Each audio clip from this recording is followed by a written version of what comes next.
Make sure you had a copy. This is the case that the BZA lost against Doug Turner last year because they did not put forward legal ordinance, a variety of things. So I just wanted to make sure you had a copy.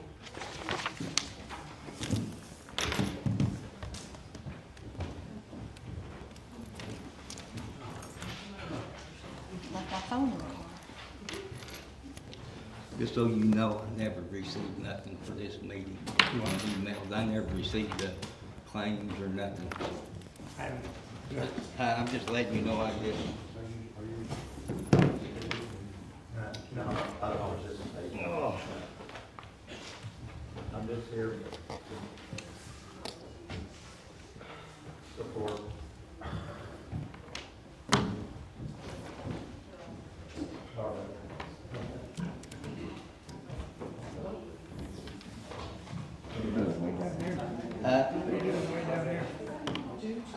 See, I always said it, I thought.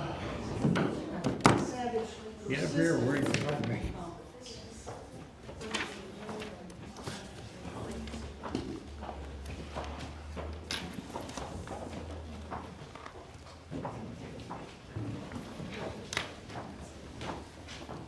Guess I'm gonna get my glasses, huh?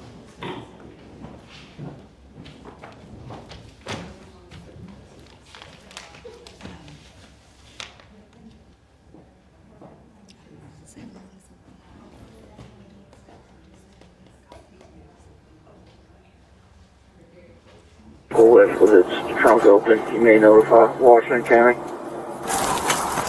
Go to the parking lot.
California, she was very. One day at a time. Yeah. Okay.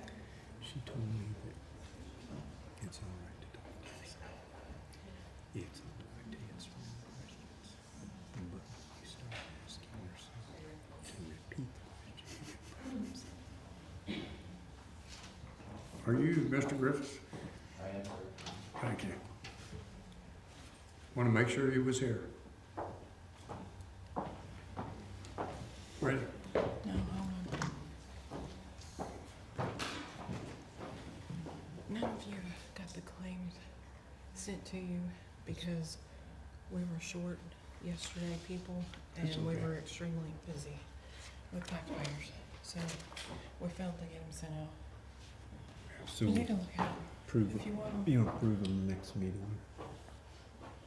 It's got payroll in it. Okay. Is, we on? Yeah. Okay, everybody please stand, we'll say a prayer and a pledge. What did you with pledge? Pledge allegiance To the flag of the United States of America and to the republic for which it stands, one nation, under God, indivisible, with liberty and justice for all. Yes.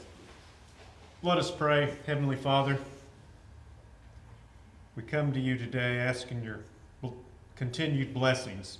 Watch over us. Help us make good, sound, wise decisions for our county. Dear Lord God, bless those who serve and protect us. In his precious name we pray. Amen.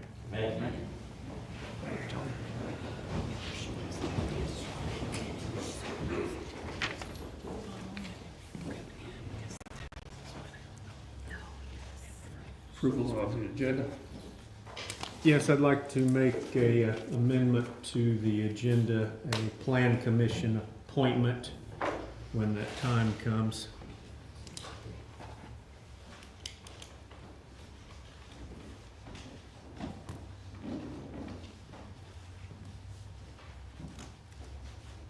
You said Plan Commission. Yes.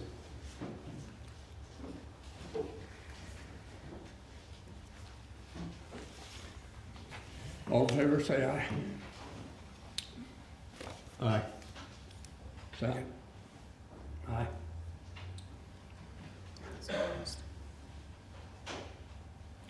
Chip? I don't know. Is there one opposed or I didn't hear from Mr. No, go ahead, no, I, Aye. Okay, thank you. Passed. Mr. Griffith, would you come forward, please?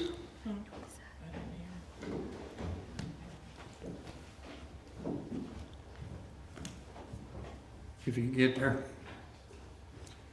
You're with the American Red Cross? Yes, sir. Welcome to Salem. Yeah. Welcome to Salem, Washington County.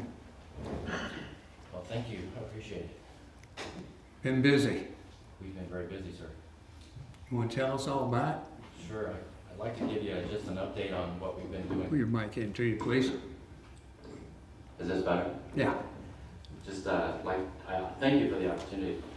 I'd like to give you just a little update on what we've been doing around the state, and then in response to the recent disasters, the tornadoes and floods, and then also kind of just a quick overview of what the Red Cross does during what we call blue sky, when we're not doing disaster response. So this particular event, I believe it was April 3rd or 4th, I can't really remember that, because I haven't had a day off since then, but we've had several tornadoes came through the state, and heavy rains, and then another bout of rains a few days later, and it resulted in over 760 households throughout the state being affected. Many of them have either been destroyed or have major damage. We have 170 Red Cross volunteers working around the clock right now, have been for the last 2 weeks. We've provided over 7,000 meals and snacks and over 3,000 relief supplies. That would be things like rakes and shovels and cleanup kits, things like that. And we've opened several shelters. We had 7 shelters open at various times, and we've had over 200 citizens in Indiana have stayed in those shelters. Some for just a night, some of them have stayed for several nights. My understanding, based on our all-call yesterday afternoon, is that we've either have already closed the last shelter or plan on closing that one today. And most of the shelter activity has been in Evansville and that area because they have the most impact. Red Cross workers will help the folks that have lost their homes or have had serious damage to their homes. We have caseworkers that will continue that relationship with them for several weeks, even after the event, helping them identify any kind of roadblocks they have to their recovery and partnering them with resources in the community. When we're not doing that kind of response work in Indiana, just on a regular, normal day, we have folks out teaching life-saving skills like first aid, CPR. We do blood drives. We do disaster response for a single-family house fire, which is the #1 disaster in the country. And, you know, those don't make the headlines like the big disasters, but if you lost your home to a fire, it's every bit as much a disaster to you as any other type of disaster. And so we have volunteers that are out, and it doesn't matter what time of day or night, if someone loses their home, Red Cross volunteers are gonna be there within an hour or two to talk to those folks, give them some immediate assistance so they can check into a hotel, replace some of their clothing, food, whatever. We have disaster health services folks that work with them to replace crucial medical devices like a CPAP machine or insulin, things like that. We have disaster spiritual care, disaster mental health. We have folks that are specially trained and they're licensed in their fields and they work with folks. These folks do all this stuff even when there's not a big disaster. And of course, right now when we've had so many folks in shelters, the disaster spiritual care and the disaster mental health folks have been super busy, just working with those people that have been displaced from their homes, helping them try to cope with what's going on. Can I ask a question? Yes, sir. If somebody does need to contact the Red Cross for help, assistance, what's the best way for them to get in touch with the Red Cross? The very best way, and it doesn't matter if it's during a major disaster or any other time, it's called 1-800-RED-CROSS, which is 1-800-733-2767. Would you say it one more time, please? Yes, sir. 800-733-2767.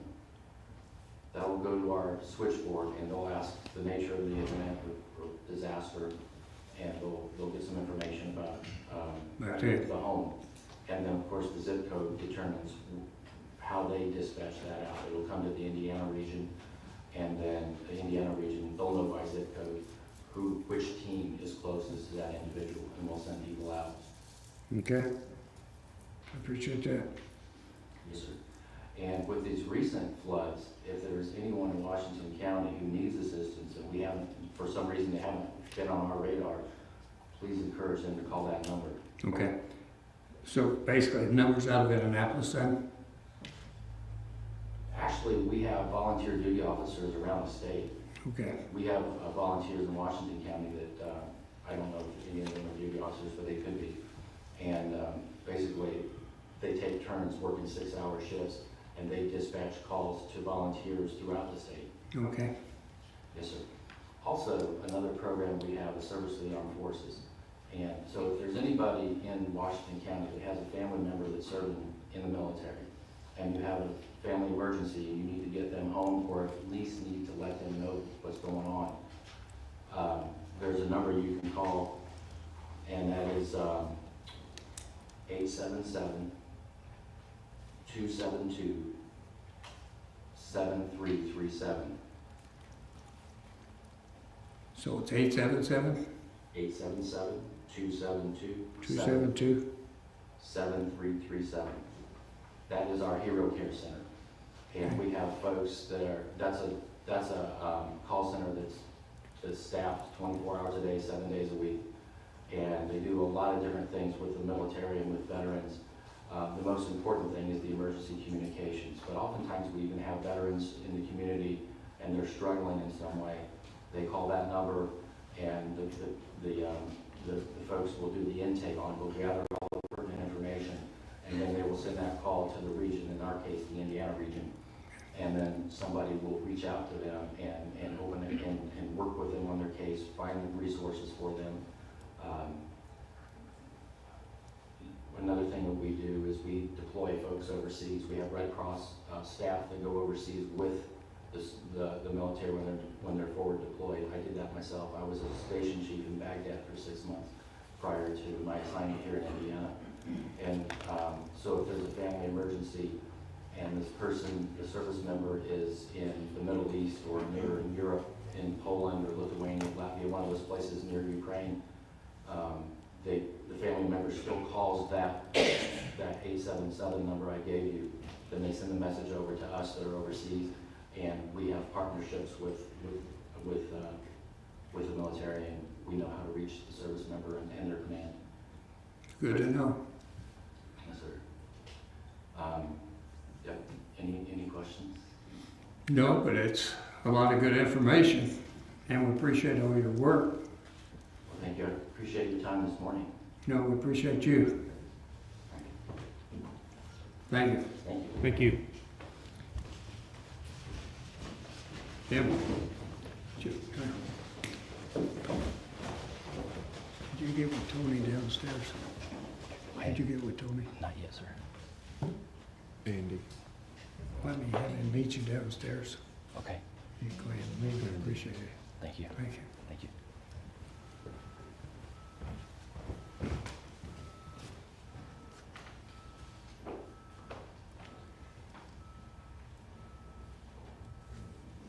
Text Tony Brandon. Text You mean Tony Andy? Tony Brandon.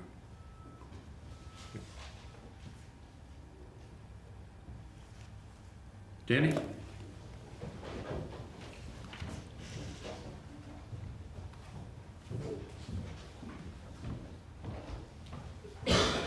Good morning. Good morning, how are you? Good morning.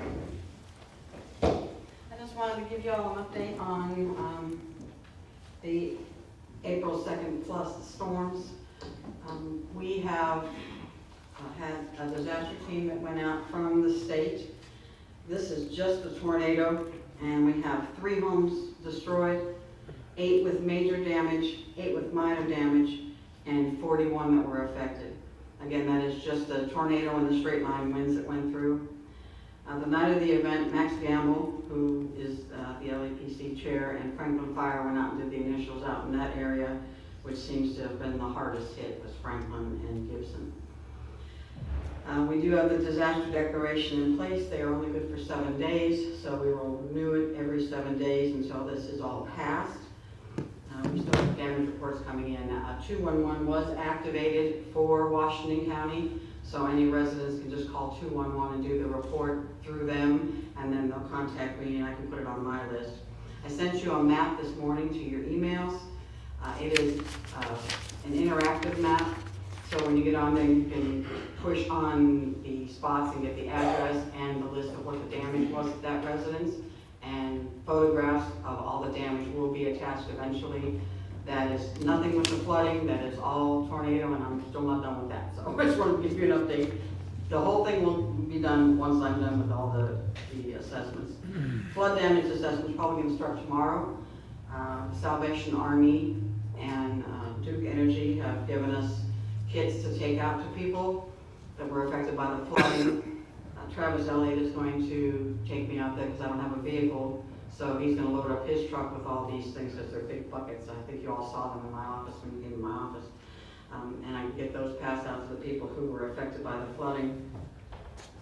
And then IDHS is going to meet with the first responders today so that they can get an update on the response, and they can document all the responses that had to be made because of this. What they're doing is they're taking the April 2nd, which was the tornado, and then the subsequent floods, because it was all one weather system, and they're turning it into one. There is a declaration for the state. We are not listed on it because I didn't get the paperwork in time that day, but it has been submitted, and that will be amended, so we will be on the disaster list for the state of Indiana. Okay. I see one wasn't on it at one time. Right. That was the day I had to get everything in, and I didn't get all the signatures in time. But now that I have had all the signatures and Stephanie put it, Okay. stamped it, I got it out there, and they said that will be amended. Good.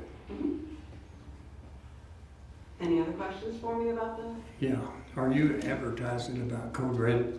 I have been. I've also talked to Erin Houchin's office, and she's also going to advertise. But before we had the event, there were only 90 people signed up for it. And by the time the event happened, we had 600 signed up. It's a good one, and that night it was going off like crazy. Yes, anything, and it is a wonderful system. There are some glitches. We found that New Salem in Shelby County sets it off, and then Washington City sets it off. So they're gonna have to do some tweaking to keep those out of it, because of course Salem and Washington are in our buzzwords. So they're gonna do some tweaking to get that out of there, but for the most part, it is very accurate and very timely. I get the notifications through there before I get them. Obviously, I get them from NWS first because I have a direct link to NWS, but as soon as they put it out, it is out on Code Red. Mhm. Appreciate And I'm your work. hoping to go to as many festivals and the county fair and things like that to talk about Code Red and to get more people signed up. It's a good program. Thank you. I'm proud that I was able to get that for the county. Any other questions? Can I ask a question? So I'm a township trustee, and not in my township, but my neighboring township, I know he had at least one flood victim. Should we be referring them to you? Yes, you can either report it to me or you can call 211 and that report will get to me. It can go either way. And that way I can add it to the damage list and put that on the damage map that we will need to send to the state. Okay, thank you. Thank you. Thank you, Danny. Thank you.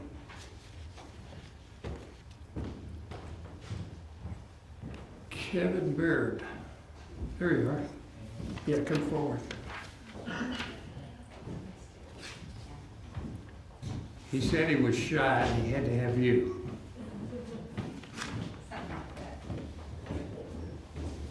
Good morning. Good morning. Morning. Thank you all for having us this morning. Thank you.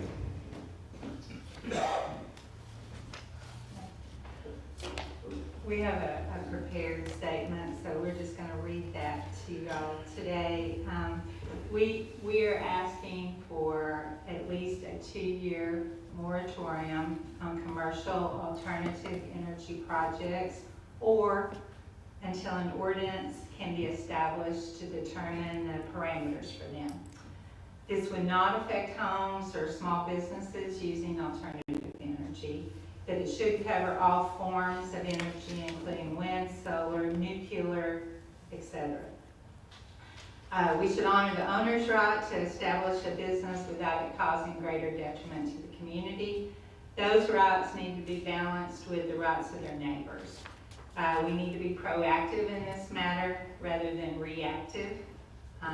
We personally visited Irvington, Kentucky to see their solar fields that are being established. Many acres that used to be rolling green hills and pastures and crops are now a sea of metal and glass with a border of industrial fencing, which is far from the idyllic scenery of the past. We visited with a man there who had bought a house and property prior to the solar leasing situation. At that time, a farmer he worked for rented the acreage around the property. But now the property owner has leased it to a solar company, and it looks like the home is in a manufacturing district. And the property owner does not live in the county. We need to establish setbacks from county roads, neighboring properties, and neighboring homes. We need parameters to establish vegetation in the project to deter runoff from the facilities, as well as vegetative borders around the properties to conceal them from neighboring homes. Fencing needs to account for movement of small animals to go through their site rather than their populations increasing on the neighbors. We need to be cognizant of the effect on large wildlife population and its migration to other land in the county. There is some concern regarding the runoff from solar panels and construction sites. We have a lot of karst topography in our county, and how will construction and decommissioning affect our wells? The guy we talked to in Kentucky said the mud stopped up his well. We need adequate ditches to cover the drainage on county roads. Underground cables and above ground infrastructure will be affected, as well as increased due to these sites. Regarding decommissioning, we need to be sure that companies are bonded to restore the land and revisit the cost of that bond every 3 to 5 years to determine if that is adequate. Bonding should also include funds for road repairs due to construction traffic and decommissioning traffic. This money should be paid upfront. When panels are destroyed in a storm or just go bad, what's the plan for disposal? Decommissioning time, where will the cleanup go? Our landfill should not be part of the solution. Do we want to have unlimited alternative energy use of our farmland in our county? Or do we want to cap the number of acres to be used? Many Indiana counties have a cap on acreage. A solar project of 1,500 acres in Posey County is to be completed this year and is projected to supply 25,000 homes, which is over twice as many homes that we have in Washington County. So how many do we need? How many acres do we need? I'll turn it to Kevin, so keep on time. We were very Glad to see you do something. about it. Yeah, I'm glad I finally get to. Otherwise, she didn't even need to bring you. Yeah, right. When we take unlimited amounts of farmland out of production, we need to consider how agricultural purchases affect our community. Farm dollars usually turn over 7 times in the community. Decreased farmland will affect the feed suppliers, hardware stores, fertilizer, seed, and chemical suppliers for the next 20 to 30 years or forever, possibly forever. There are also people who support, these are also the people that support our community causes, 4-H, FFA, Community Foundation, and more. If unlimited acreage is used, this will ripple throughout our community. Yes, the construction work will be an influx to local businesses. However, these crews move from area to area. Only a few will remain to oversee the sites. And yes, it should bring additional property taxes to county government, and local businesses may benefit too if the owners live in the community. So yes, there would be a financial gain to county government for approving these projects. However, at what cost to the county if we allow this industry without some restrictions? We personally oppose energy companies receiving tax abatements. Many of these companies have received federal dollars already to work on these projects. North Carolina, 5th in solar projects in the nation, has introduced a bill to cut tax incentives and make it harder for them to install on agricultural land. Let's learn from their history. Indiana does have state guidelines that require minimum setbacks. We do not feel that they are adequate balancing the rights of the property owners. In contrast, Posey County's energy ordinance is 44 pages. What a document. Is this really an issue in Washington County? It is our understanding that over 10,000 acres of land are currently being leased to solar companies.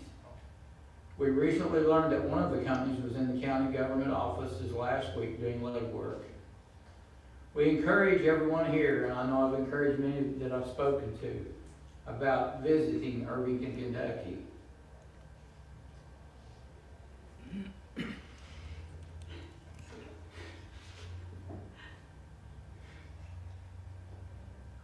We're kind of emotional. That's okay. We're kind of emotional about this issue because we It's really okay. care about Washington County. We're all neighbors. Yeah. Everything's fine. I didn't do these practices, let me tell you. Maybe it's because I was standing up, I don't know. We do not think that we need to gamble, wait a minute, to see if to think they did enough to maintain the integrity of their land. We do not think that we need to gamble on the future of Washington County landscape and farmland without some parameters set in place so that we can all be good neighbors. We encourage you to pass at least a 2-year moratorium and work on an ordinance for alternative energy. We've got copies of what we've said here. We're going to give you all here just as we, when we leave, additional information. And something else I do want to say, I did talk to a gentleman down there. I'm off script. Now, that's the way I do my best work, I think, is off script. But we did talk to a gentleman down there last night. He was the one telling me about his hard hand that helps him on the farm there about his well. But there was a lot of things that went in. Him and I had a long discussion, and he's invited me to come down there and visit with him sometime. And I should have been there before now, but I just didn't make it. But I encourage you to go to Irvington and look and see what they've got. And it wasn't what they said they were supposed to get. How many acres? There's down there, how many acres for what? For In theirs, Irvington. How many acres for theirs? it's like 1,200. He said like around 1,200 acres is what they have. You drive into Irvington, Kentucky, Yeah. I think it's 73, and you can't miss it. Yeah. You can't miss it, so. Come to the farm. He also did say about the bond, and that's why we encourage the bonding. I know everybody talks about bonding, but the bonding, he said to this date, and they started in December of '23, which is a tough time of year to start construction. But they Can you did. imagine what it looks like? And it's supposed to end the end of May this year on that 1,200 acres. And he said there has not been the first dollar put in the bonds to do any of the work, any of the road work, the decommissioning work, or whatever. So that's, go ahead, Phil, I'm sorry. Well, after talking to you the other day, and I really wasn't aware of what you were telling me then, and I did talk to Clark County last night, and I do have a skit where CBS or WHAS had an article about it. Where are you getting your information? On On what? on what part, all of it? What you've talked, yeah, all of it. Yeah, Linda's researched a lot on different ordinances. Right. And stuff about moratoriums and that type of thing, so that's why we're putting out here the best information we know to put out, we feel is very reputable information. My information from Irvington, Kentucky was I talked to the landowners, two landowners down there now, that's right in the middle of it, in the middle of that. And, you know, he said the solar panels were supposed to be ready, they're in karst topography. So when they started pulling out rocks to put in, and they said the only disturbance of the soil would be when they put the pilings in for the solar panel. But they've dug out holes, they've dug out rock, and piles of rock all around the fence. And another thing that the guy did tell me that kind of caught my attention last night, the gentleman did, which I told him I wouldn't divulge his name, because, you know, they're not That's supposed to okay. discuss this, but yeah, it's supposed to be secret, they can't even talk to their neighbors about it. They pulled out rocks, he said when they started digging, they started having other holes develop. When karst topography, you know what's gonna happen. Yeah. We know a hole develop overnight. And he said they didn't know what to do about it, didn't know how to deal with it. So if you hadn't disturbed it, you wouldn't be here, wouldn't be having this issue today. So that's why we're saying, we're just putting out here information, something for the counties to think about. And I know it's a lot for you all to think about. I could probably say some more about some things about it, but I think my time is way past over, and I apologize for that. Right, you're okay. So Linda signed up, I signed up, so that gave us 6 minutes total. So we had this down to 6 minutes, but the information we're gonna give you all here. Appreciate that. Then you guys can do it. If you have any further questions about it, feel free. And like I said, we're not experts at this. None of us are, but we need to be aware, Right. and I appreciate your due diligence of what you've done. And I commend you for it. All right, I'm not for it nor against it, because I'm not educated enough. I spoke with you on the phone the first time I'd ever talked to you in my life. So, but what is your opinion on the immediate danger of not having the moratorium in place to protect us against this stuff? Because I'm being told also that the commissioners can just deny it or whatever, this and that. I'm not educated on that part either. I feel we do need a moratorium to investigate and further our education on it. I think Linda said, you know, we're not against alternative energy, as Linda and Kevin said. We're just speaking for us, okay? And we're not against alternative energy. However, we need to do it in a very diplomatic, Conscientious. conscientious way of getting it out there. You know, if you want, we've talked about putting solar panels up for our drainage system, you know, and that would just be for us. I guess I asked this gentleman last night, I said, so where's your energy going that you've got this big of a solar field? He said, it's not here. He said, it's going out of state. So we are supplying energy for our city cousins. This is the word I want to use. That's what I found out last night. So, you know, and, you know, do we want to be helpful? I do. I want to be helpful, but do we want to have that come into our county and totally disrupt our county? In a way that we'll never get back. We'll never get back that aesthetic view. I mean, it's not all about aesthetics, but we have on our farm, we have a lot of people come into our county and say, this is a beautiful county. It is. So, let's try our best to keep up with that, whether it takes ordinances, whatever it takes to do it, let's do it. And Do due diligence, in other words. I mean, you And guys, we will. we kind of look to you to make decisions so for the betterment of our community. And, you know, the tax dollars that this could bring in could be a large, I don't know what they told you from Clark County, it can be large. So, but we need to balance that with protecting our community. Appreciate it. And, you know, protecting farms, you know, owners' property rights versus people who have moved to the country and have lived there for 30 years and now they're gonna be looking at solar panels across the road from them. Is that fair? Without some kind of parameters in place to protect that view, I don't think it's fair. I mean, I think we need to look at the whole picture, not just one little. And that's what we have to do, is look at the whole picture on both sides. There's always two sides, sometimes There three. is, and like I say, I feel like Kevin and I are trying to ask for a balance of that, you know, because people do have some rights to develop their property, and we have chosen not to do that with our farm ground. We have kids who want to farm, who are still very involved in our farming operation, and they want it to be around for their kids to farm.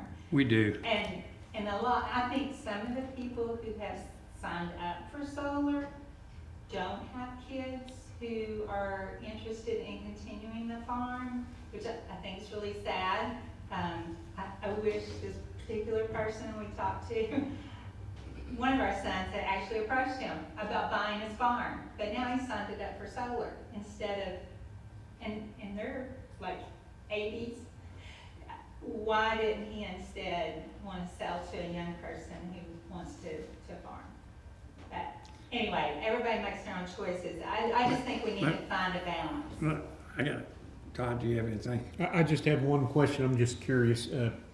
Would either of you be in favor of some kind of a cap on the acres in the county? Isn't that probably something that needs to be looked at? I think that, that's an option. yes. Yeah. that- Some of the counties up north, I believe, have put like 1% of cropland or something like that is available, first come, first served.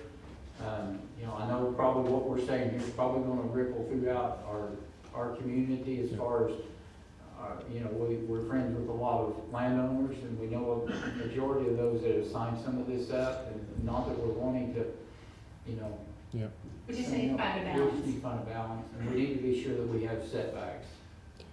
Well, I'm one that I don't want to look at them in our county, but then you have to look at the other side, whether you agree with it or not. You know, the people who signed these leases, they too have rights. Now, I don't agree with solar fields, but because I personally, I just don't like looking at them. I think they could be put on top of buildings in cities instead of taking farm ground, pasture ground out of production, but that's my opinion. But we definitely need to look at this, and this is something I think, especially with the Plan Commission, I think something that should be put on the front burner because it's coming, and we need to make sure everybody is treated fairly. Yeah, I think there will be a lot of people that are shocked to hear that solar could very well be coming to our community. They said, oh, my neighbors wouldn't do that. Yeah, I I mean, was. it is a dollar thing, and Kevin and I have talked about the fact that possibly some of these people signed up kind of as a roll of the dice, that it probably, it's just our opinion that it probably won't come, so why don't I just go ahead and get that pre-lease, I don't know, some of them have a pre-lease agreement of like $50 an acre, no responsibility for anything, you know. We could use an extra $50 an acre on our ground too. So I think maybe some of it is just a roll of a dice that it won't come, but I'm concerned. They're about finished with the project in Irvington. They're about finished with the project in Posey County. It's supposed to go online this summer. So where are those companies coming next? I don't know, Clark County, I don't know what their situation is, but we have a lot of open farmland near power lines. So we are a prime county for it. So just think we need to prepare for them to be here. So you feel there's an urgency for the moratorium? I do, So, yes. an immediate, I do. okay. But, you know, that's up to you. Because I do guys. have one prepared, I don't know if it'll get. I've not passed or seen whatnot. that, So, right. But I think, you know, we need a moratorium until we can get an ordinance in place. And I think that needs to be on the front burner and get it accomplished. And if we can get some cooperation with everybody to get that done, I'd say get it done and they'll come. And if we can get them to abide by the rules, then it will be an increase to tax dollars, but hopefully we can do it without destroying our neighbors. I feel we fell behind other counties in this situation. Is that what I'm getting from you guys on this? Yes, but just quite frankly, part of that problem is because we had not planned for it. Yeah. You know, what is that? Failing to plan is planning to fail. So, you know, No, I'm not gonna start. You got another question?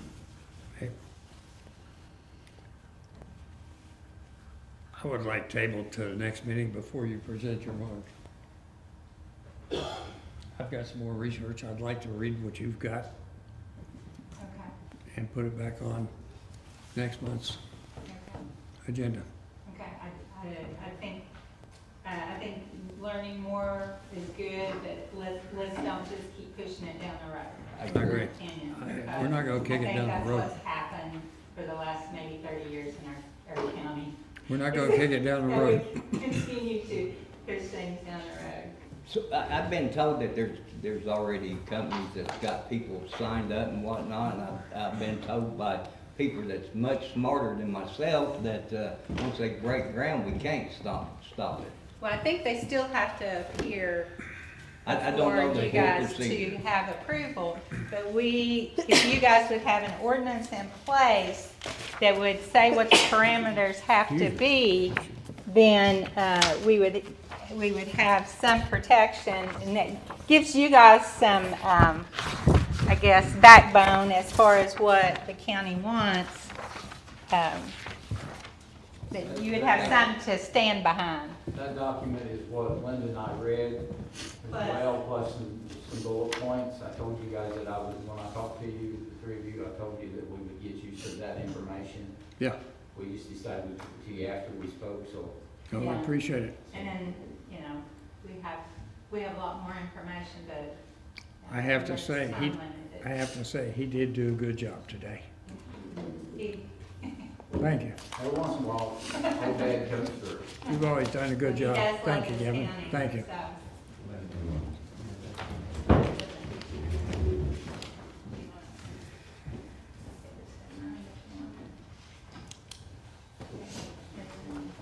Lucy Britton.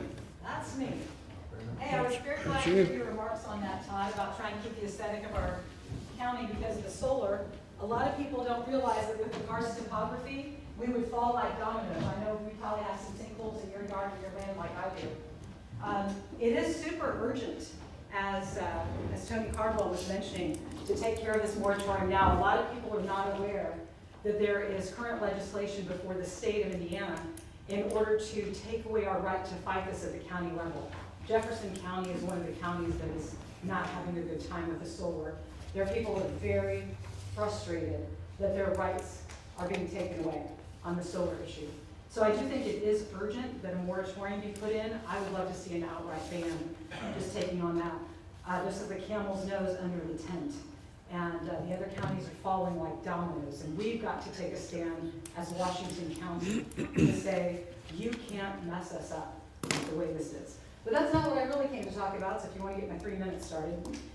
25,000 Americans died fighting the Revolutionary War against King George, imagining freedom for us, looking down through the ages, hundreds of years, hoping that they would secure freedom for their progeny, and we are that progeny.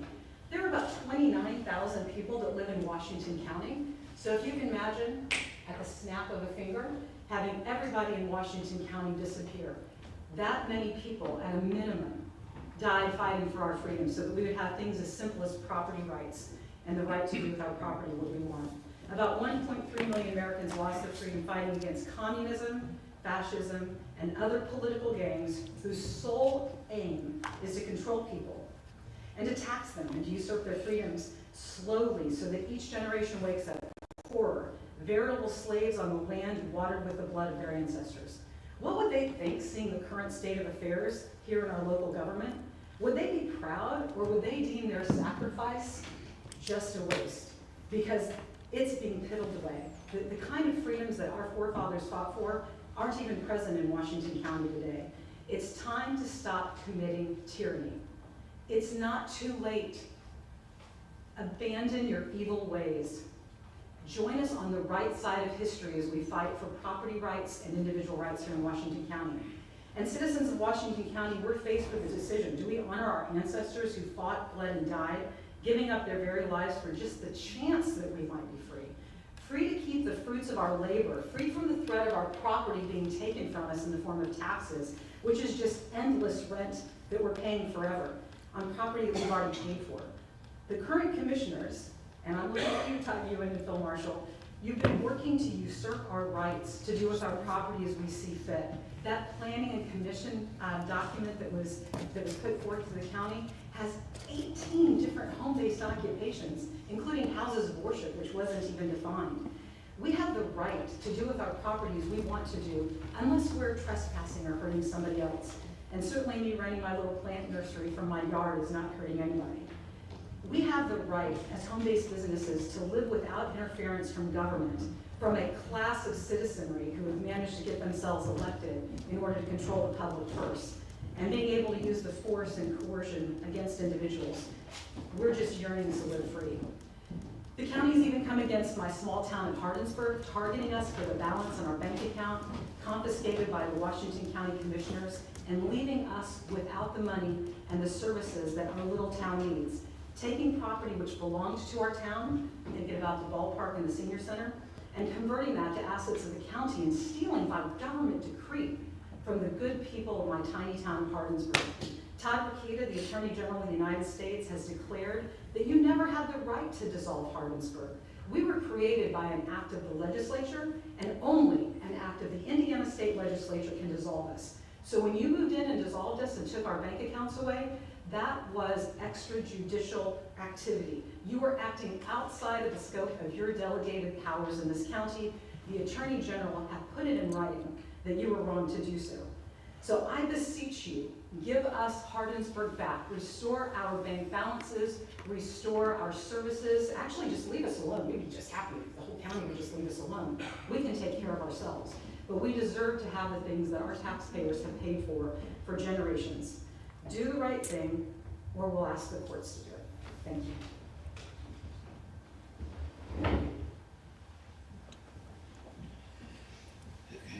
I'm assuming you don't want to ask me any questions. Do I? I'm happy to answer You might them. want to flag on that. Do the approval. Don't do it.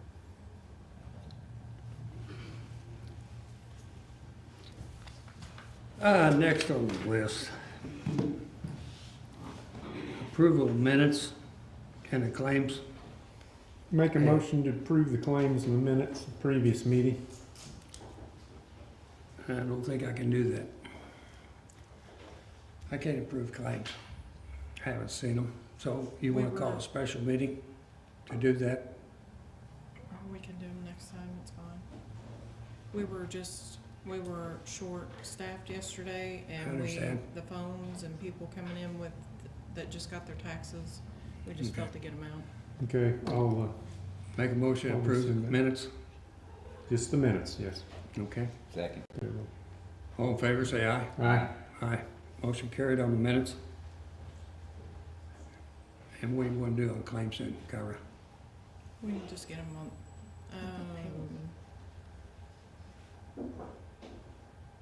we'll schedule a special meeting just to Okay. approve them. All right. RBR Alliance, Sarah, Indiana,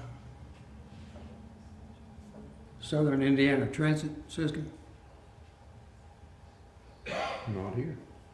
not? Okay. Josh Everhart.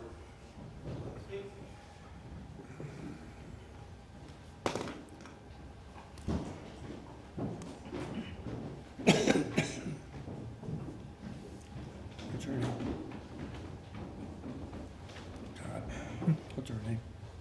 Good morning, everyone. Maggie. Morning.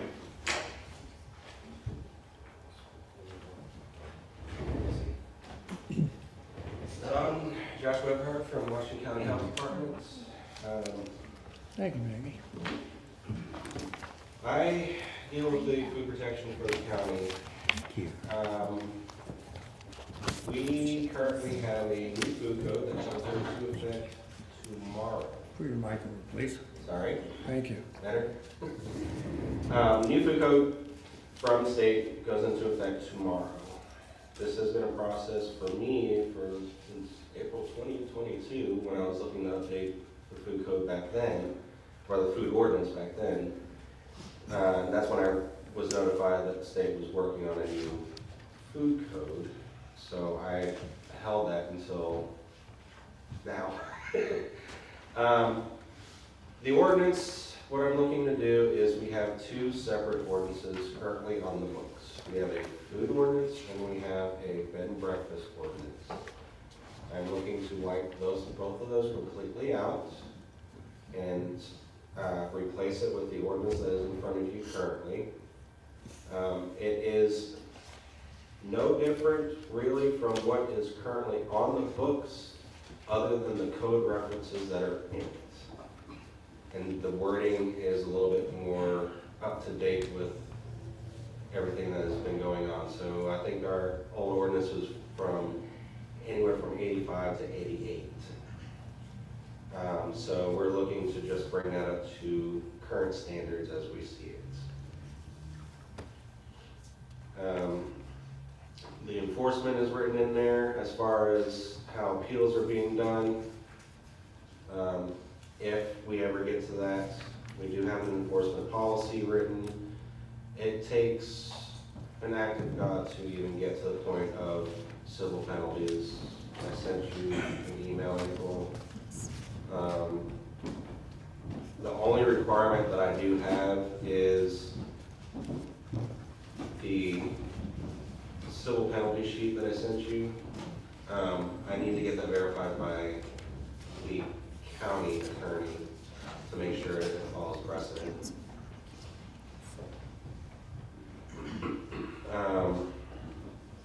Then we also have the update for our permitting fees.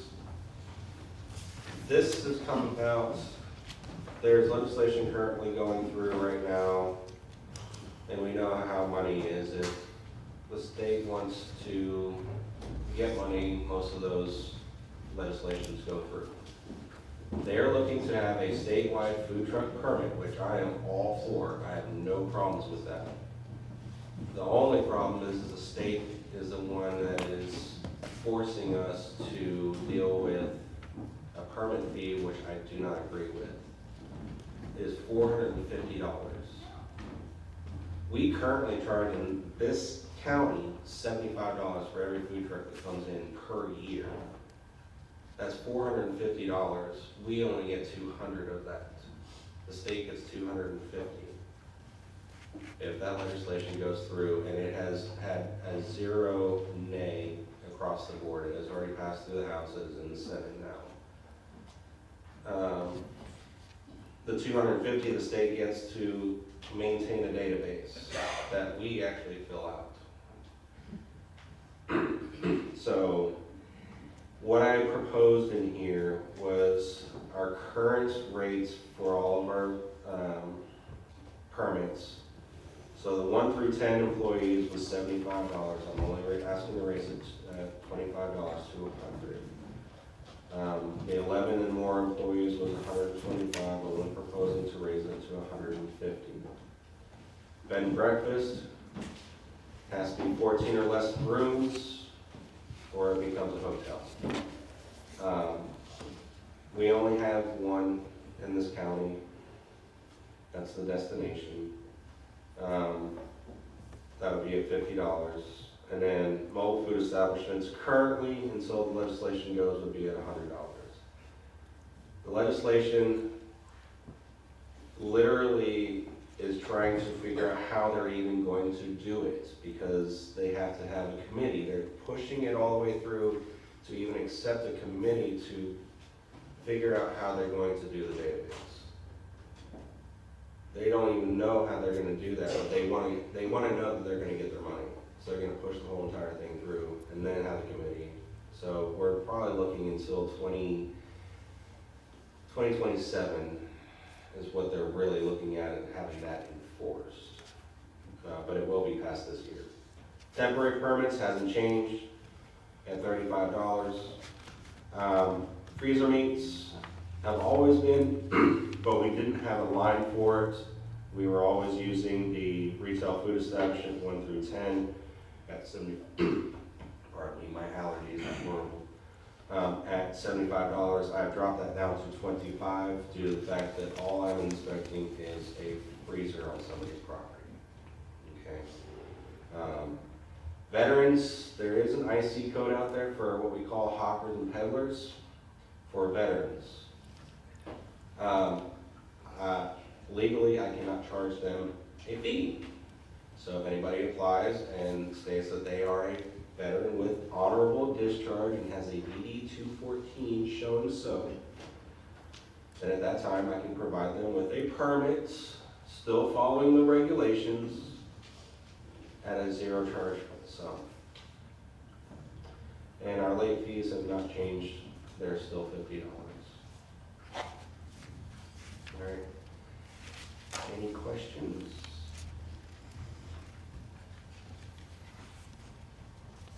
Todd?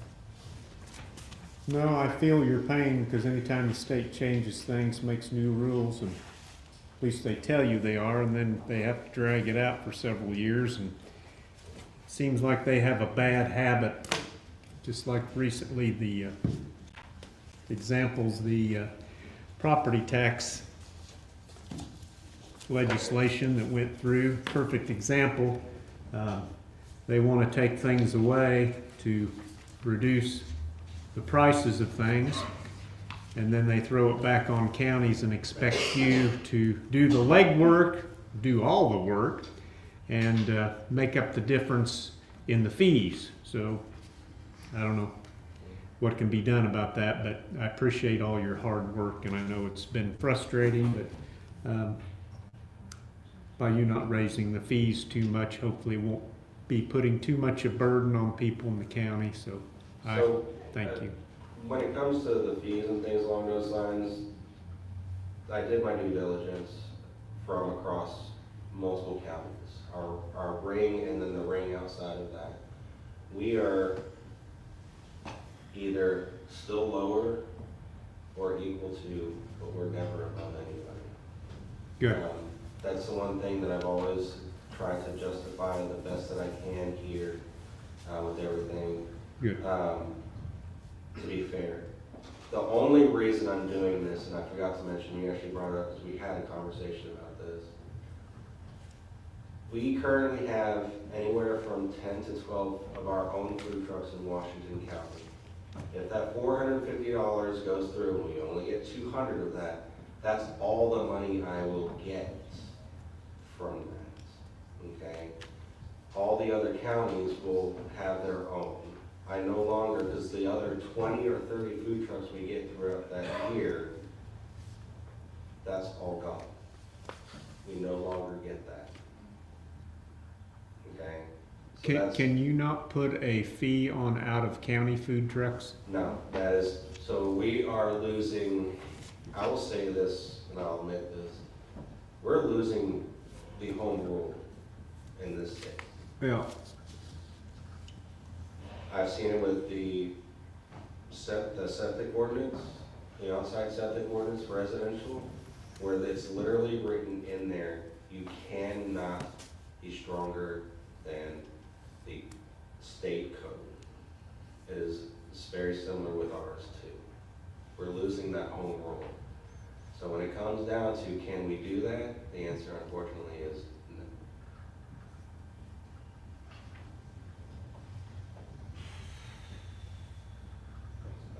no. That's where we stand. So how much approximately will we be losing?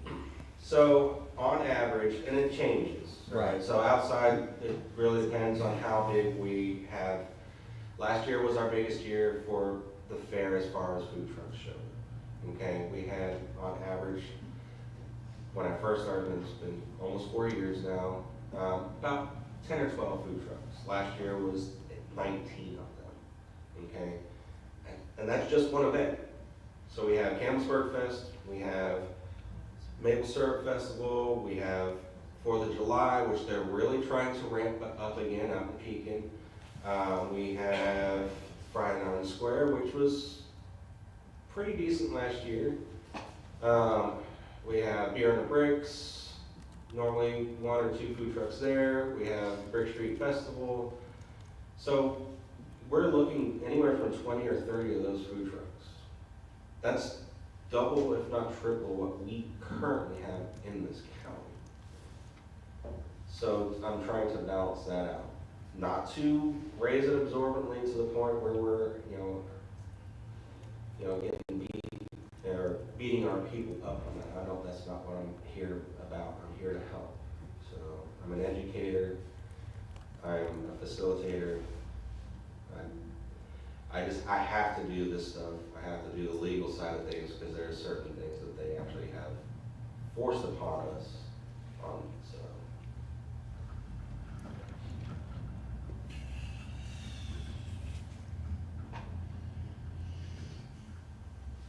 Any other questions? I know we're gonna leave this until just, I want that public forum too, so. Yeah. So you'll be coming back next month then? May 6th, I Yeah. believe. Okay. All right, Thank you. thank you. Did you have anything, Maggie? It's always busy out there. Yeah. There's always something going on. Okay, thank you. Thank you guys.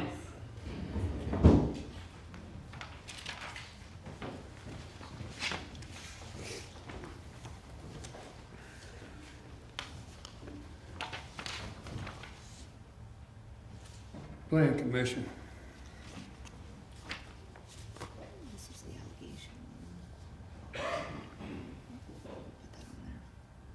allegation.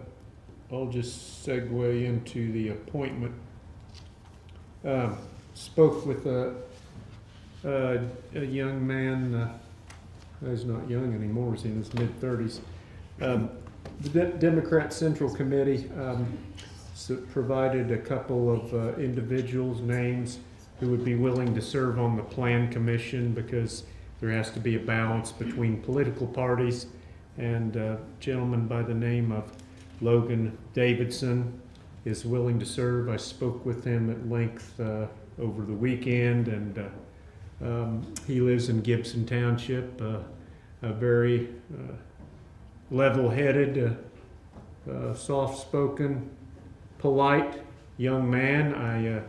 My kids went to school with him, and they knew him, and I look forward to his service on the Plan Commission. That being said, I make a motion for the commissioners to approve his appointment to the Plan Commission. I believe we've got a resolution that's been tabled twice that probably ought to be discussed, put down, or voted for one way or another. I've got a motion on the floor. This was created because of a vacancy back in February, early March,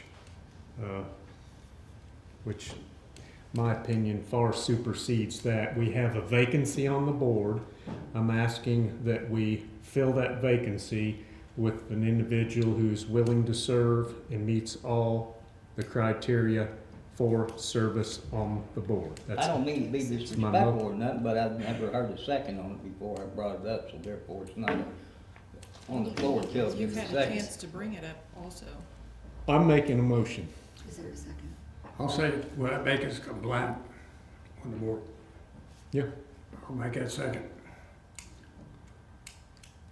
All in favor? Aye. Aye. Opposed? I've just rescinded. Okay. Anything else? Rescind it. How do you rescind it? Is that a no? No. Thank you. I just rescinded, I just recused myself. So the previous resolution is not gonna be brought up then? It can't be. To disband planning To, zoning? no, to discuss or either pass or dissolve or whatever. Yes, that's on the agenda. Right. Okay, but I think it's on down there. Or is it? are you abstaining or is that a no?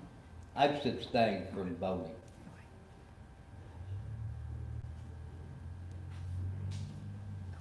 Your discussion.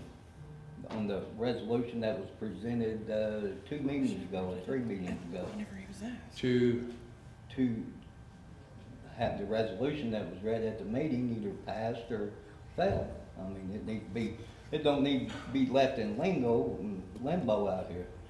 did I not understand you that you wanted to do away with planning and zoning? No, that ain't what, they didn't do away with planning and zoning, just declared the board vacant because no one had took their oath of office. You might want to ask the attorney, Lisa Fleming, to address this. You want to got come Lisa. forward, Lisa? Lisa? Let's put this to bed.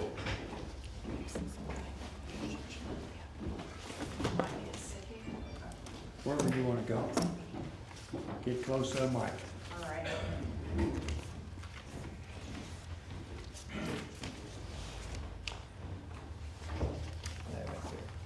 Can you hear me okay? All right, thank you.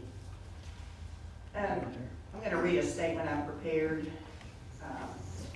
Just a little background, upon hearing allegations that the Plan Commission is illegal and learning that there was an initiative underway to dissolve the Plan Commission, research was conducted on the matter of Plan Commission members and the oath. And I did find that per the Indiana Code, there is a requirement that members take an oath to support the Constitution of the United States of America and also the Constitution of the State of Indiana before they assume office. And there's also a requirement that oath include a pledge to faithfully discharge the duties of the office. The oath is supposed to be taken not later than 30 days after the beginning of the term of office. And then the signed and notarized oath needs to be filed with the clerk of courts, currently Stephanie Rocky. I was provided oaths for some of our Plan Commission members, including Todd Ewan and our newest Plan Commission member, Andrew Davison. And I just recently requested a copy of the oath that Emily Rodman, our elected surveyor, will have over at the clerk's office. In looking through this, I determined that we needed to adopt some best practices because I was unable to find oaths on other Plan Commission members.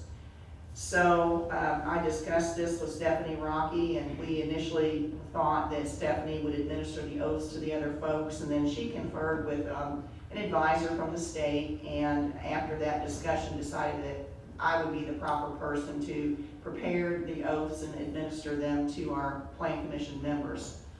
So that effort, let's see, also in the conversation when Stephanie was going to initially do that, she asked that we provide her with copies of the meeting minutes that showed when the different Plan Commission members were appointed. So I engaged in a search with the help of our auditor, Kyra, and Kyra very quickly provided me with everything I needed, and I appreciate that very much. So then I was able to determine, when they came on the board. And timing is important. So immediately started that effort, quickly prepared oaths for all our Plan Commission members, got 4 of them administered last Friday, the 11th of April, 1 yesterday, and all 5 of them were recorded yesterday in the clerk's office. And I've made arrangements to administer oaths to 2 more Plan Commission members and then all members of the BZA, so we have everything covered. So best practice then will be to include those oaths. Of course, the person taking the oath needs to get a copy for their records, and then I'll ask the building commissioner to be a repository, and if Kyra wants to also be a repository, that's fine too. We'll have a copy of the oath, and behind that, we'll attach a copy of the meeting minutes, so we don't have to search for them again. It'll be real handy if we need to look at it in the future.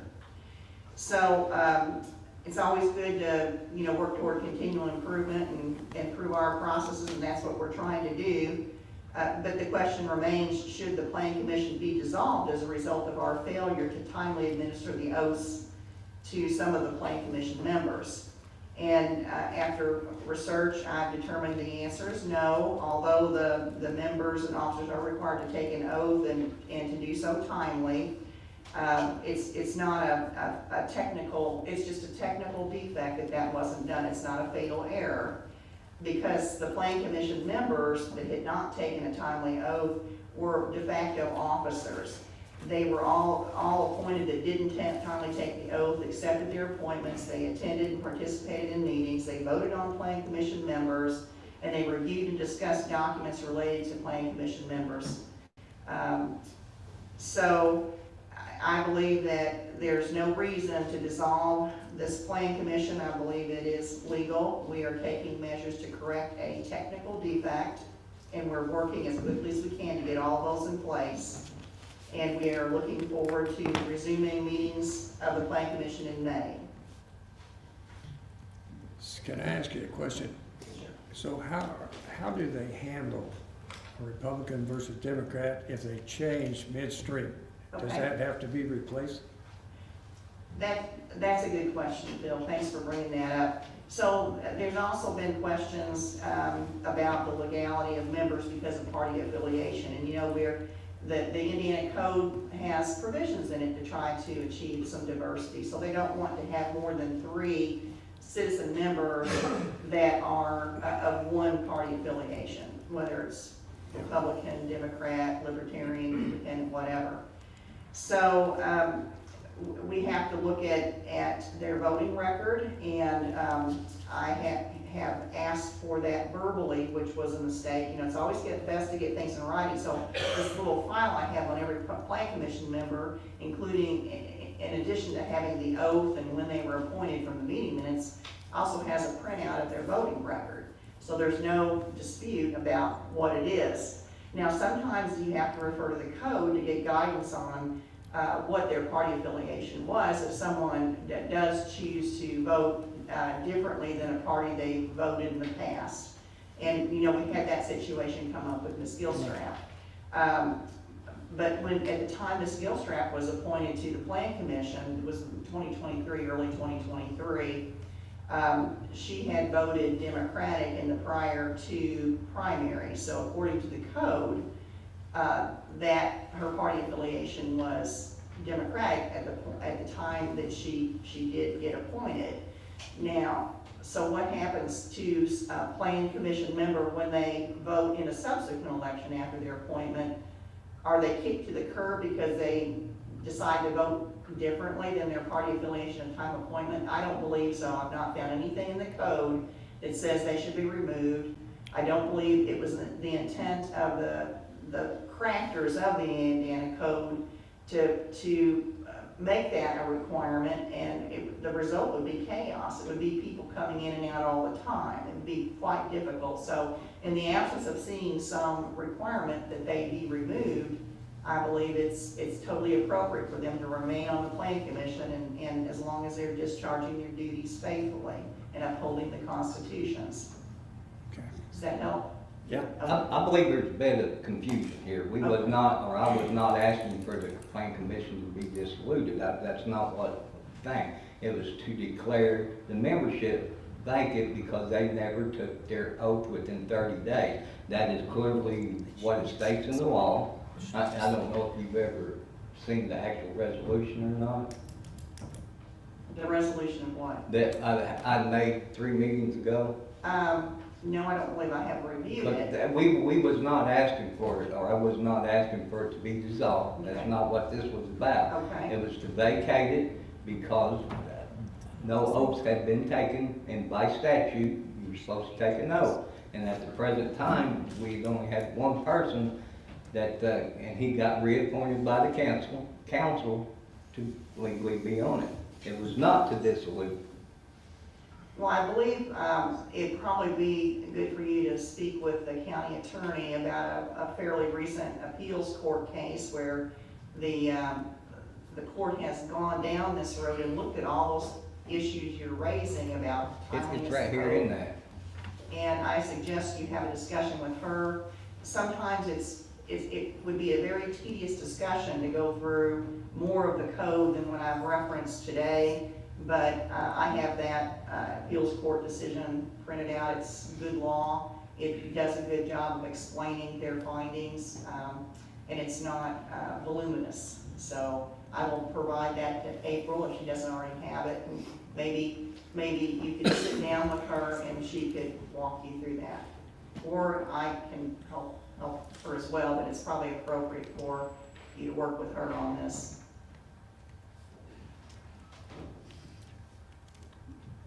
Do you want to say anything, April? No, thank you, Ms. Fleming, for explaining that information. I think that would be helpful. Yeah, so, I mean, at this point, if you're asking for your resolution, To be voted on. okay, then we'll continue back with the meeting unless anybody has any questions for Ms. Fleming. Anybody out there got any questions? I do. It seems to me that everything that Ms. Fleming just said is simply her opinion as an attorney.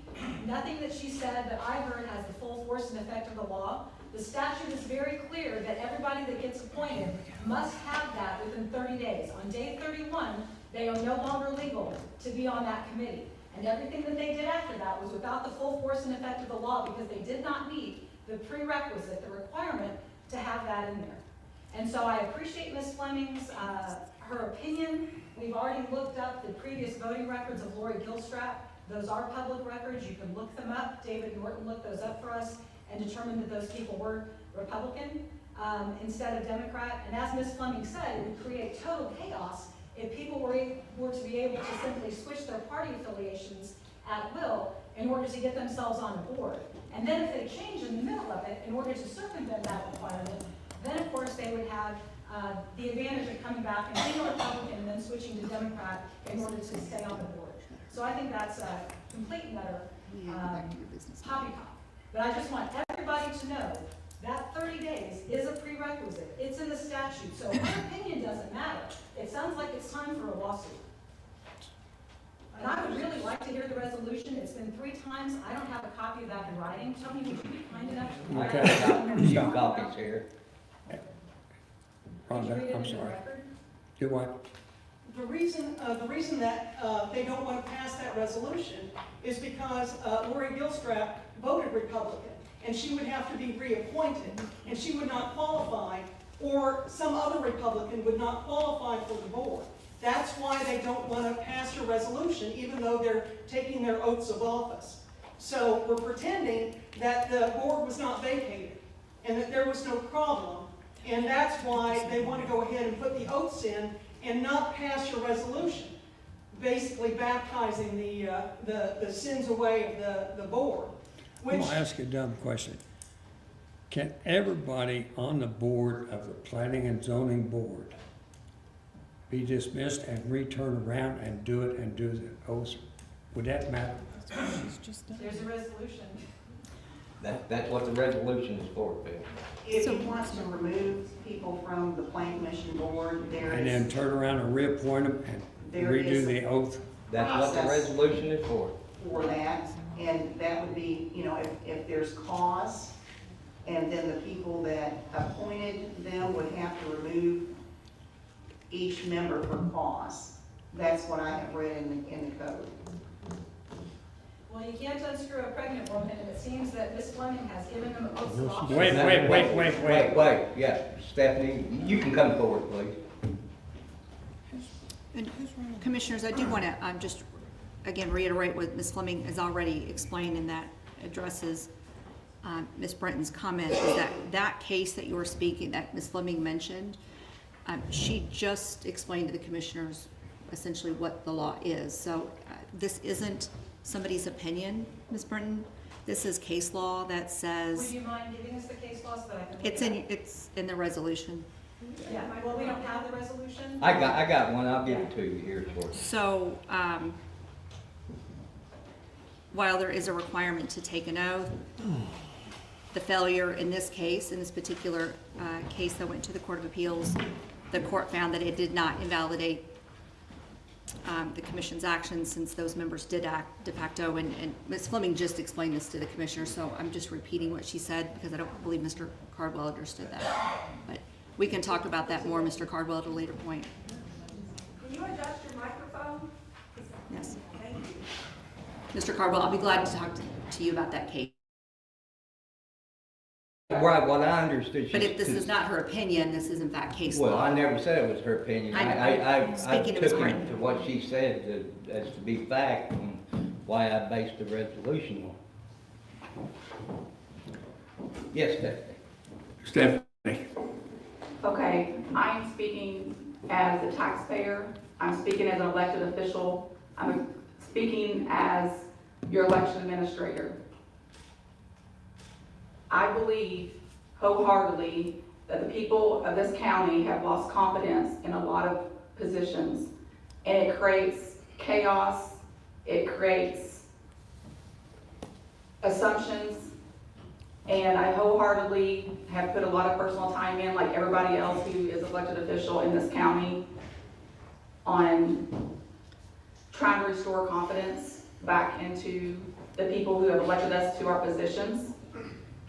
And I have spoke with any election division, because again, in my role as the clerk of courts, election administrator, we do not authorize, determination of the law. People think that I am an attorney. I am not, nor is any of my employees. So we have to tell that 100 times a day in our office to interpret the law. So I, as in my position, have to seek counsel, and one of my main go-tos in my position is any election division. So I wholeheartedly believe, after discussing with them, that's why I did not conduct the oaths for the plan commissions when they were brought to me. They gave me the advice to pass that on to somebody else, since it's such an issue there, because there are laws, but there are also gray areas. So it's my recommendation to restore the faith of this community is you can vacate those positions because they weren't done within that 30-day timeline, and those people can be reappointed. There's not a lawsuit in court now on this, so some of the case laws that they are referencing sometimes can't be put onto it. So to restore the faith, I would say and this is my opinion, solely an opinion, is to vacate those positions, reappoint whoever you all want to reappoint, and start doing things the right way moving forward. Because anything that they have done prior, and Ms. Fleming or Ms. Gilmaker can show, is not going to be voided. There are lawsuits that have went into effect, and according to any election division, those things are not going to be mute. like it had to be undone. But we've got to all come together as elected officials and restore the faith of our community, those who elected us to our positions. And I think here lately, everything's under the microscope. And so it needs to be done right and restore the faith of our constituents. Thank you. That's exactly the purpose of the resolution that I read 3 meetings ago. So, and I think I clearly stated that 2 meetings in a row. I don't even know what's on the resolution, but. Could I make one more Here's a copy if you'd like to comment? read it. I would urge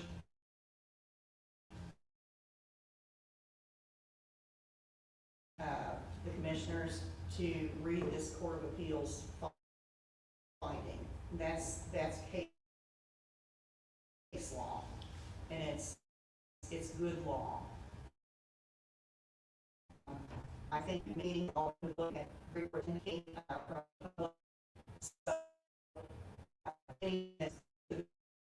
what's going on, disband or dissolve or reappoint people that have worked very, very hard on a draft zoning ordinance, very, very hard, many long hours for an extended period of time, approximately 8 months, and under duress with threats to their life, protection orders had to be put in place, would be a real disservice to the brave people that have willingly devoted much time for no pay in many cases for a very long period of time. So I think it would be an affront and an insult to these brave people, these citizen servants that have so dutifully served. Thank you. Thank you, Lisa. Thank you, Lisa. I believe there's a motion on the floor. What? Mr. Cardwell's motion I'm back. for approval of the resolution.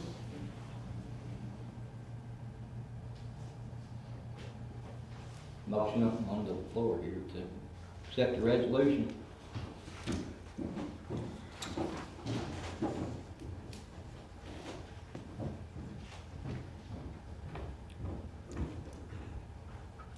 So the same people with this can be put right back in and take an oath again from the start. Am I right with this resolution? I've not read it. And I want to confer with April.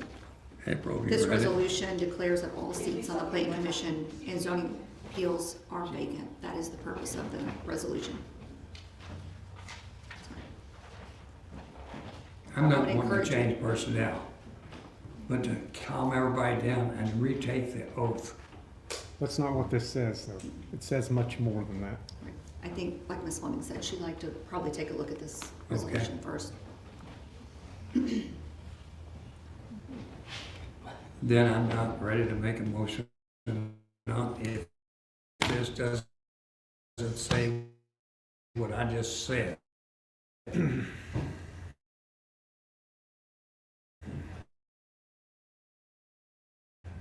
But if we, I don't like the word vacate. May, he sits on the planning and zoning board.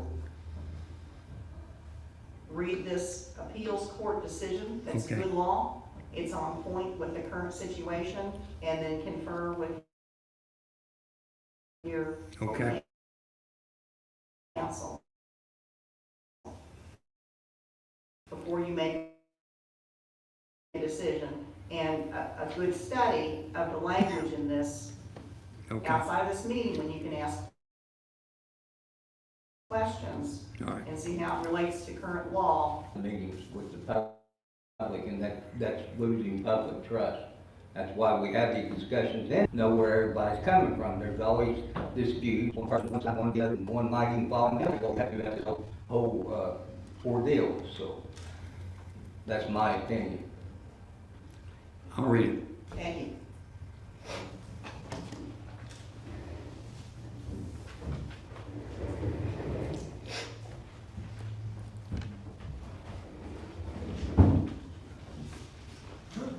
was a motion and no second, correct? Is there a motion? I'm gonna read the paper. Right. I'm not taking it. So we table one in the. Yeah. Motion to table. Yeah. Okay. Rick, community crossing paving bids. We have bids up there, should be one lump sum looking for. Thank you. Temple and Temple. Oh, got it.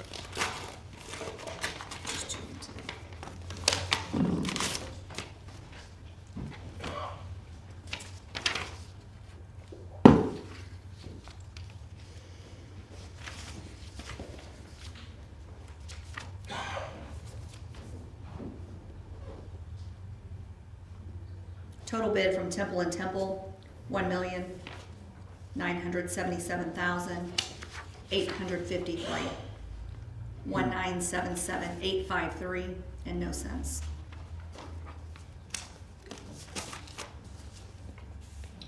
CNR Construction.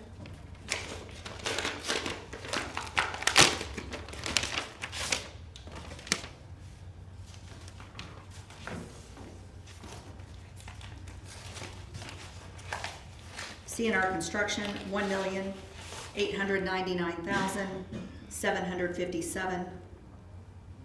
No cents. 1,899,757.00.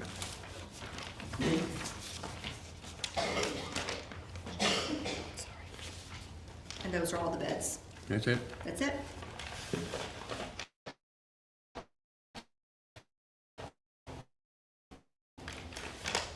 I recommend accepting all bids for review. Karen, I'll make them up, all bids for review. Second. Thank you, Rick. all in favor, say aye. Aye. Aye. Motion carried.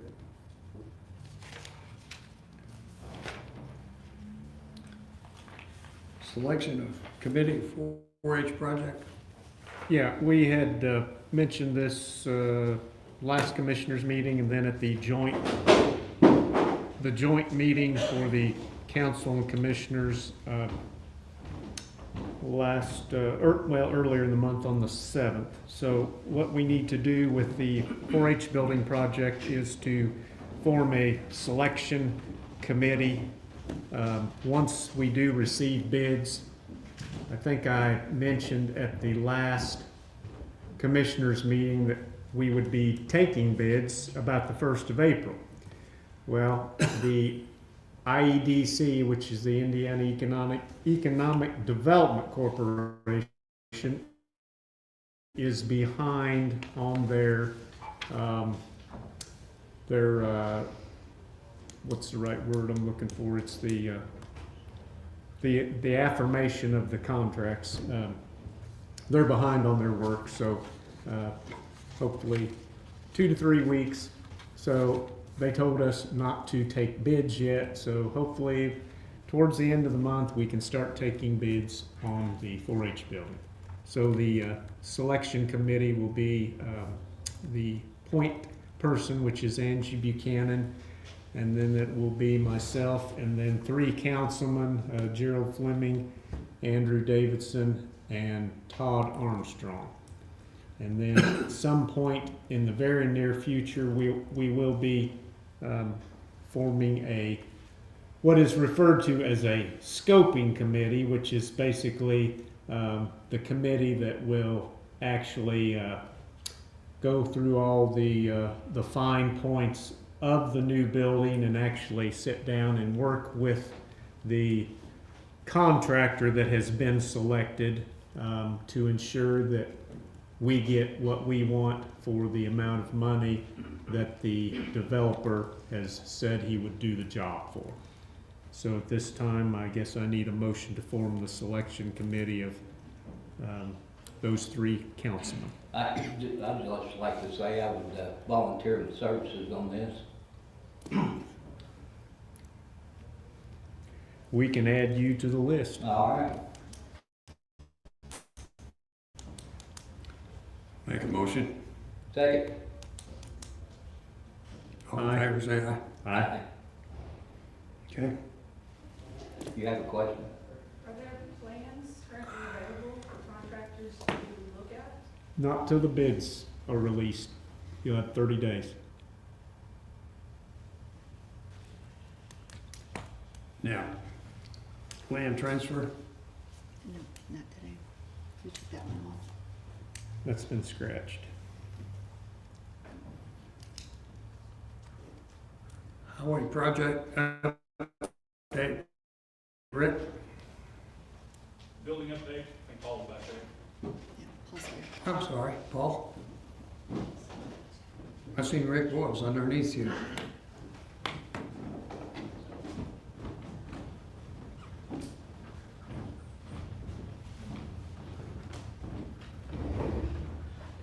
Good morning.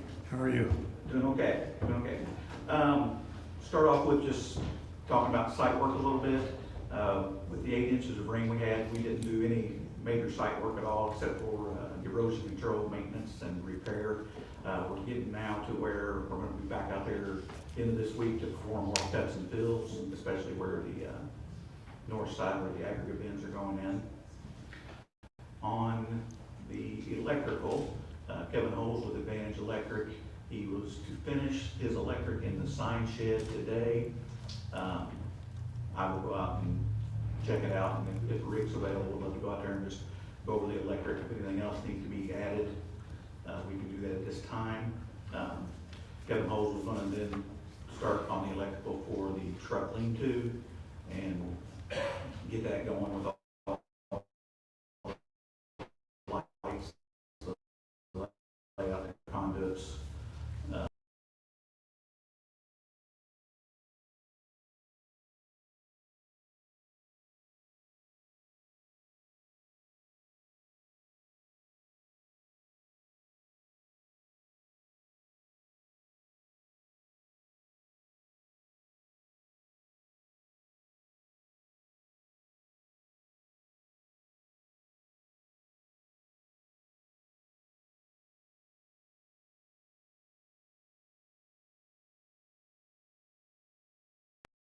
The kitchen that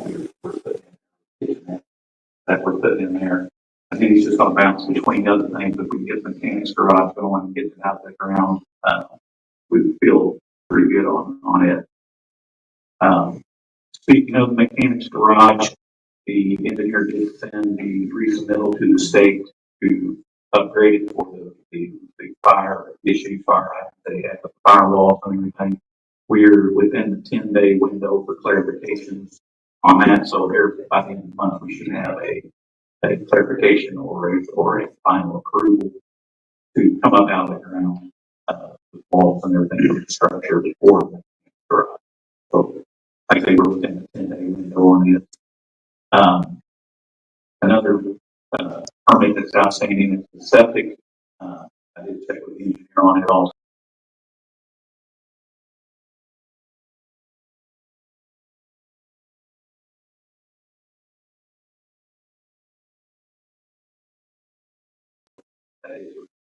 The project. We will be starting the mixed salt building and salt building foundations this week. We had all the steel there the other day and didn't open up any big footings for the rain to just saturate them. So we will be starting there possibly as soon as tomorrow on the big salt building foundation. With the office, I do believe we've had all the inspections and everything. I do want to go walk through on that before I do the installation. Make sure I got everything we kind of discussed on the way about all the fiber optics, the electrical, addressed before we do the installation. So, okay. Update where we're at. Has Jackson County run high speed down there yet? They have. And Yeah. the gas line? Oh, I'm sorry. Yeah. Gas line, I did speak to Midwest Gas. I told you about a week out from starting. They do have a gas line. We were going to dig it for them. They said we can go either on the north, or sorry, the east side or the west side of 135 coming down to the job site. The west side has less driveways to cross and grade a lot better. We just have to pull in the highway. So we are contemplating putting that in. And I spoke to Corey Baker with Sod and the directional drilling. I think he's on for this Friday. Just got to verify that. That's him out there. To board those driveways. From the spray system in the office. Yes. It does. It's under the square footage. Compared, for example, totally that's held for the fire. It's considered oil treated fluids and everything. They consider them hazardous. So we had to upgrade the wall on the inside, and they really don't like the overnight storage of the trucks in there. So we had to have the wall in there to take care of the square footage requirement. I think our walls in the officer. I don't believe so. I think so. It just falls under the square footage requirement. Sounds good. Start with the thank you. Thank you. I appreciate that. Thank I'm sure the community does too. Okay.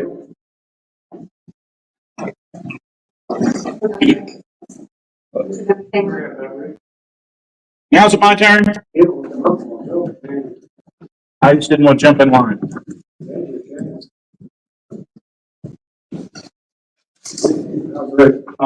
Don't ask him for you to step on. As you know, we've been cleaning up storm debris, flood damage. That's pretty well. We got the best stuff. There's still little small things to clean up, but we've got the one stop and 3 ends, all that back off the road. We begin spraying poison hemlock. It always comes up first. We've got it put all in several places already. Get the tractors ready for mowing season up here before you know it. Within the next couple of weeks, we'll be advertising for the removal and replacement of 2 small structures, one on Garrison Hollow, one on Olive Branch. Bid will be due May 20th. Be over to the May 20th meeting. Tired to just keep my mouth closed. I understand George Corner and Parkinsburg Road. Yeah, it's completed. Or the bridge, you're still working on the intersection. Weather's gotten over everything, that's no real progress. Of course, it'll dry out one of these days.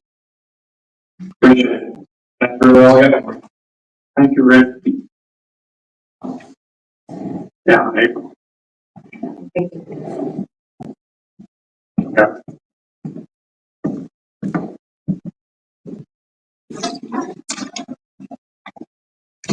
Do we recess or do we adjourn? Didn't look in for adjournment.